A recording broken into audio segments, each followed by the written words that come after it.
Zelda is one of the most universally praised video game series ever made, and for good reason.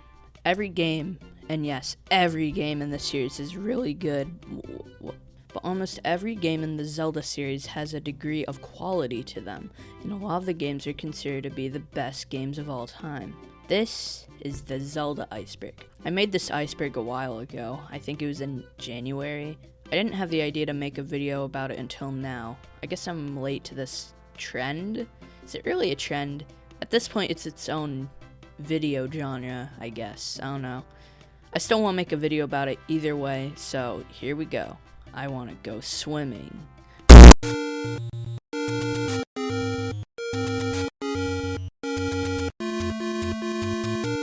The Deku Shrub and Majora's Mask. At the beginning of Majora's Mask, when you turn into Deku Link, you can find this random Deku Shrub. When you observe it, Tattle mentions that it looks very sad. At the end of the credits, you can see the Deku Butler sobbing in front of the statue shrub thing, implying that the shrub is the butler's deceased son. This is proven by the fact that earlier on in the game when you race him, he mentions how his son left home long ago, and when he raced with Link, he felt like he was racing with his son again. Zelda CDI games. I'm gonna give you a bit of a history lesson for this one, so bear with me if you dislike history. Back in 1989, Nintendo and Sony signed a deal where there would be a CD add-on for the Super Nintendo that would allow for FMV games and just larger games all around. Nintendo, being the great company they are, broke off the deal and decided to work with Philips, which led to the Philips CDI. As a part of the agreement with Philips, Philips got to use some of Nintendo's properties, such as Zelda and Mario. This led to Philips releasing some of the worst games ever made. These games are infamous for their awful gameplay and their incredible cutscenes that have been memed to death since the 2000s with YTPs. Jesus Christ. The old guy in the cave. At the beginning of Zelda 1, when you go into the cave, there's an old man with a sword who says the iconic line, "It's dangerous to go alone, take this." This line is one of the most iconic lines in video game history, but it doesn't distract from the fact that there's this old guy in a cave. In fact, why is he in multiple caves? Why is he always in a cave? Why doesn't he go outside? Does he ever go outside? Does he ever touch grass? We may never know for sure.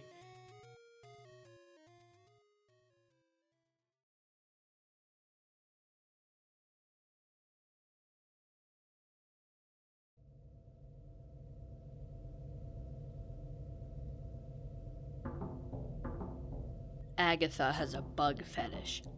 Agatha is a character in Zelda Twilight Princess that loves the shit out of bugs. It's pretty uncomfortable when she talks about them. In Super Smash Bros. Brawl, she has her own trophy. Part of her description says she has an eccentric attachment to bugs. Now, I don't know about you guys, but I think she has a bug fetish. She has bugs on her clothes, she dreams about bugs. I bet you she wants to have... Okay, maybe we're going a bit too far into this. King Rhoam is the king of red lions. I don't know why I put this one on here. King Rhoam is not the king of red lions at all. It's actually Daphne's Nohansen Hyrule. I don't know if that's how you pronounce his name. But to be fair, they do look somewhat similar. The Happy Mask Salesman is dead.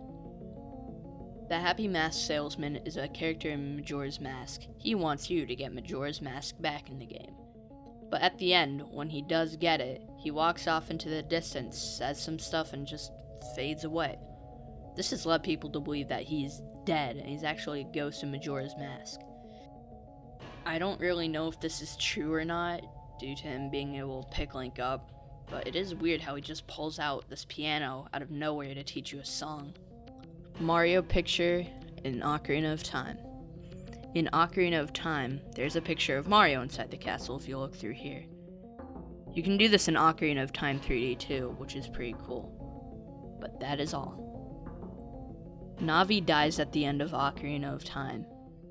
At the end of Ocarina of Time, when Link puts the Master Sword back, Navi just kinda leaves. Like, he just leaves. He doesn't come with Link or anything like that. We never see him again in a true mainline Zelda game. But He may have been briefly mentioned in Majora's Mask when Link was looking for an old friend.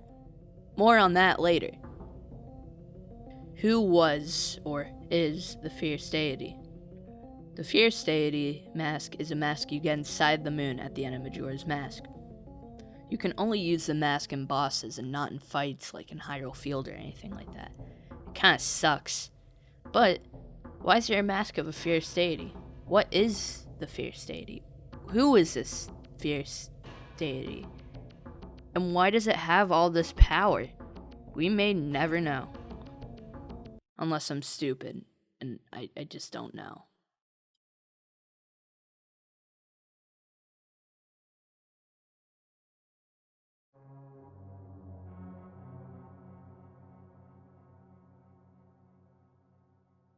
Who was Majora? Who is Majora, though? Like, for real. Majora has its own mask that contains its power and can transform into 3 different things. One of them has some sick dance moves. We don't actually know who or what Majora is, and we never see it in its true form. Personally, I think it's something that we shouldn't fuck with, so we all don't die. We haven't seen what it can really do. Except, take a moon down and crash into Earth. Gorons could eat the boulder blocking Dodongo's cavern. In Ocarina of Time, the Gorons complained to Link that their cavern, where they get rocks from to eat, is blocked off by a boulder. But the Gorons eat rocks. Can't they just eat the boulder? I love Ocarina of Time a lot, but this entire dungeon is just pointless all because of this. You lazy fucks. We're starving. We need rocks to eat, but Dodongo's cavern is blocked off by a boulder. Why don't you eat the boulder? Ben drowned. I think most people know about this, but for the -7 people watching this who don't know what it is, Ben Drowned is a creepypasta about this dude who wants to relive his childhood, so he gets a cartridge of Majora's Mask. The cartridge is pretty sketchy though. Its label is torn off and the word Majora is written on it with a marker. The dude plays it and finds a save file with the name Ben. He doesn't delete the file in respect to the previous owner. And while he's playing, weird stuff happens with the game, the most notable thing being the Link statue appearing randomly. This creepypasta has this really weird storyline that has been going on for years. This is one of the most iconic creepypastas on the entire internet due to its creepy nature in relation with Zelda. Personally, it's probably one of my favorite creepypastas. Fire Temple chanting in Ocarina of Time 1.0 cartridge. This is a long and weird one. In the original golden cartridge for Ocarina of Time on the N64, the Fire Temple had music that contained religious vocals from the Muslim faith. One of the lines translated into English says, "I bear witness that there is no God but Allah." In Ocarina of Time cartridge 1.2 and onwards, this music was changed. The song now contains a ghostly sounding chorus and weird moans. Not those type of moans. Speaking of cartridge changes, a lot of things were changed in Ocarina of Time 1.2. Instead of Ganon coughing up red blood and just bleeding red blood in general, he now has green blood. There are also some texture changes. On the mirror shield, some dungeon blocks, floor switches, and Gerudo signs, there's a crescent moon and star. This was probably changed due to its resemblance of the symbol of Islam. Having the bad guys of the game represented by a symbol that was very similar to the symbol of Islam was really iffy, especially because you had to step on the symbol a lot in the game. Personally, I prefer the 1.0 and 1.1 cartridges because the Fire Temple music sounds creepier, but these changes make a lot of sense. Except the Ganon Blood one. I don't really understand that one. Skyward Sword HD controversy. Skyward Sword HD is an updated remaster of Skyward Sword for the Switch. Lots of people are excited, and for a good reason. This game is considered to be really good, despite a lot of people disliking it. People started to learn that this remaster was literally $60 and didn't have enough changes to justify a $60 price point. Along with that, one of the quality of life changes was locked behind an amiibo. I think this is pretty stupid, but hey, at least this is how I'm experiencing Skyward Sword for the first time, and I love it. I still think the game shouldn't have been $60. The Gerudos and Twilight Princess. In Twilight Princess, we never see the Gerudos. But why? The only actual Gerudo in the game is Ganon, but even then, he's just the only one. Where are the others? Shouldn't they be here? The Zoras in Wind Waker. In Wind Waker, there are no Zoras. This is just really, really weird to me. Like, seriously, the world of Wind Waker is literally filled with water. You travel across the ocean. Where the fuck are they? There's only one Zora, Gerudo, but even then she's dead. However, it's revealed that Medley, who is a Gerudo, is a descendant of Gerudo. This is still one of the weirdest things about Wind Waker in my opinion, even if there's some sort of explanation behind it. I will never understand this. Breath of the Wild is a eulogy. In Breath of the Wild, you can encounter a man named Botrick, who resembles the late Nintendo CEO Satoru Iwata. Botrick tells Link that he should explore Satori Mountain. Apparently, Satori is the Japanese Buddhist word for enlightenment, and Satori sounds remarkably similar to Satoru, which is pretty weird. On certain nights, a strange blue light can be shining from the peak of the mountain. If you go up to the peak, then you will find a cherry blossom tree, and under it is a strange antlered creature. This is the Lord of the Mountain, and the Hyrule Compendium ties us all together. It says, "This noble creature watches over all animals that make their homes in the forest. Legends say this holy creature is a reincarnation of a sage that died on its lands it now protects. It is sometimes known by its other name, Satori."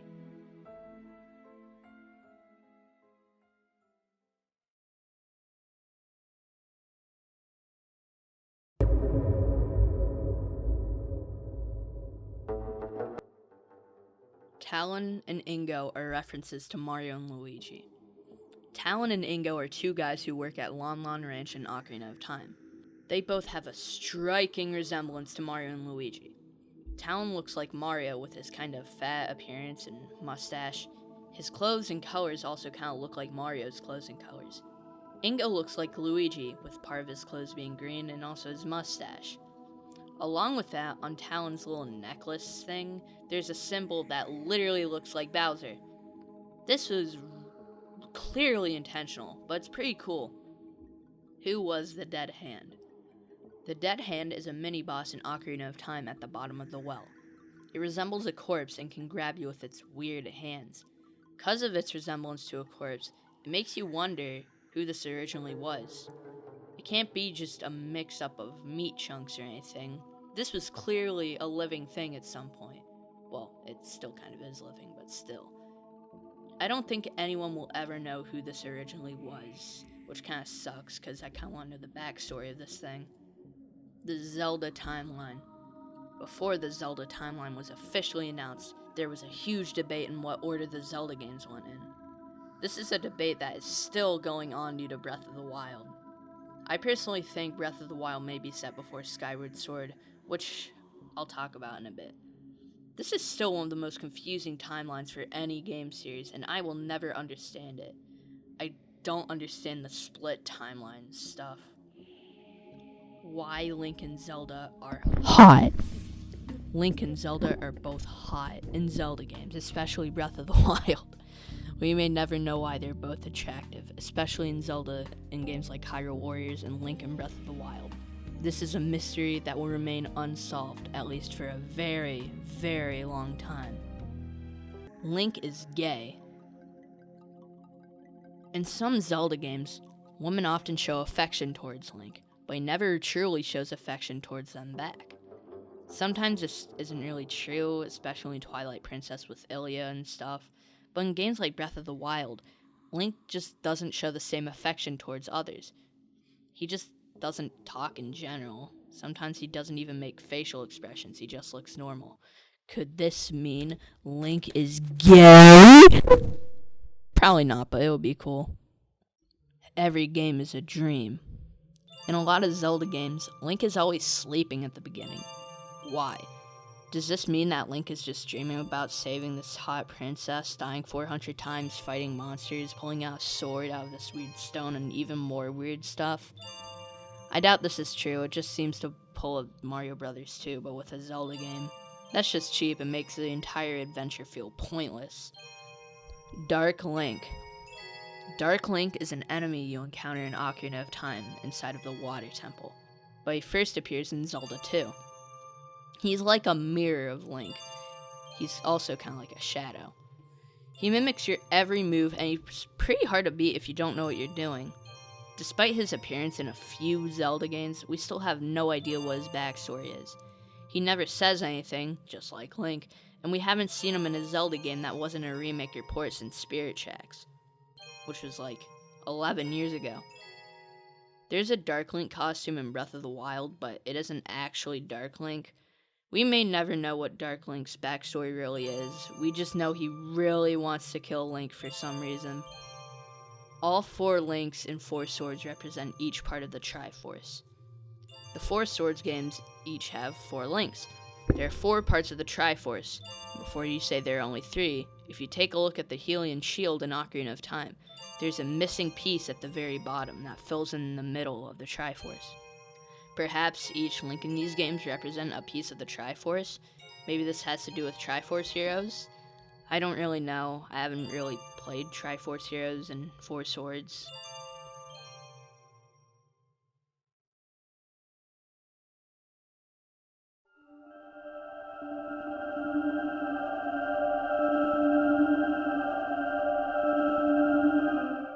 Majora's Mask represents the 5 stages of grief. This is a theory that has been going on for a very long time. Basically, this theory is about how all 5 main areas of Majora's Mask represent the 5 stages of grief. Termina represents denial. The townspeople don't believe that the fucking moon is about to crash into the planet, which represents denial. The Deku Palace represents anger, due to the Deku King being angry that his daughter is missing. He's so blinded by rage, he blames this random little monkey for her disappearance, despite the monkey doing nothing. It's kind of like those monkey hate comments on YouTube.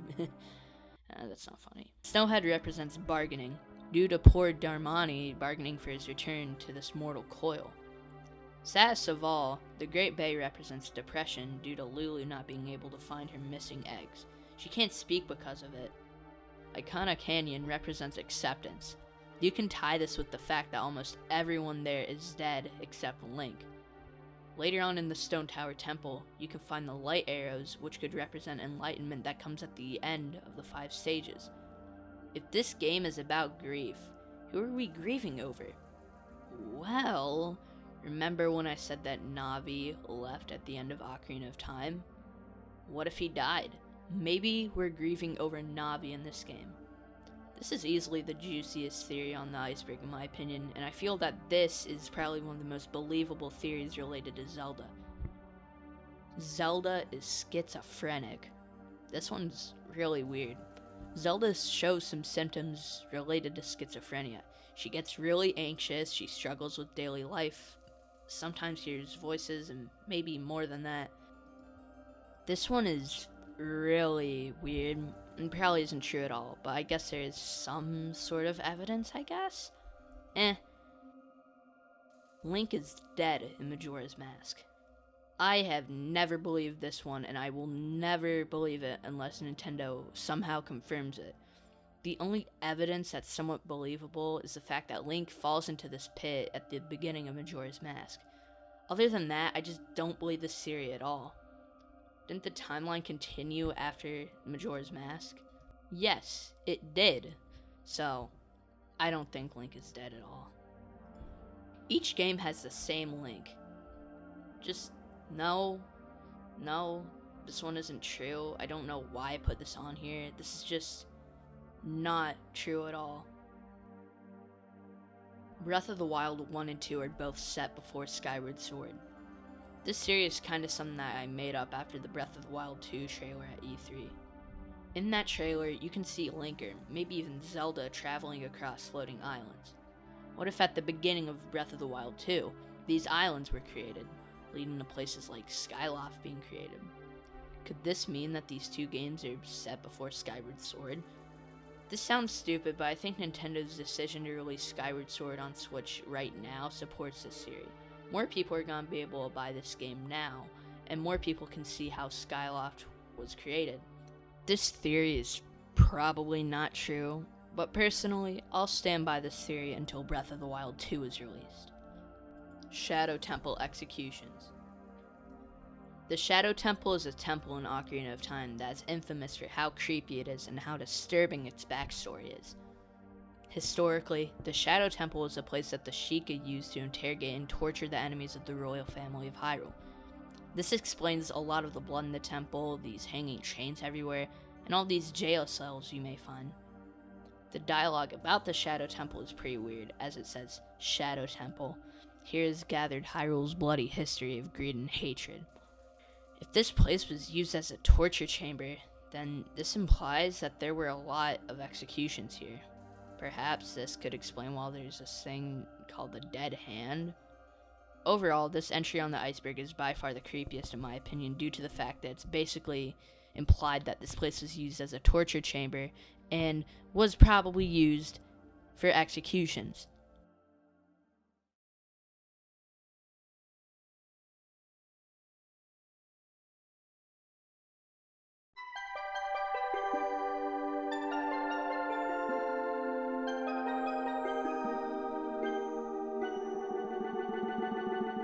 So yeah, that was the Zelda Iceberg. I kind of just put this iceberg together in January just as a joke, but I felt like I should do a video about it because I kind of want to talk about this type of stuff. I left some entries off that were just really stupid, but yeah, that was the iceberg.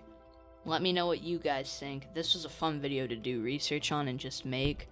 I just want to hear what you guys think.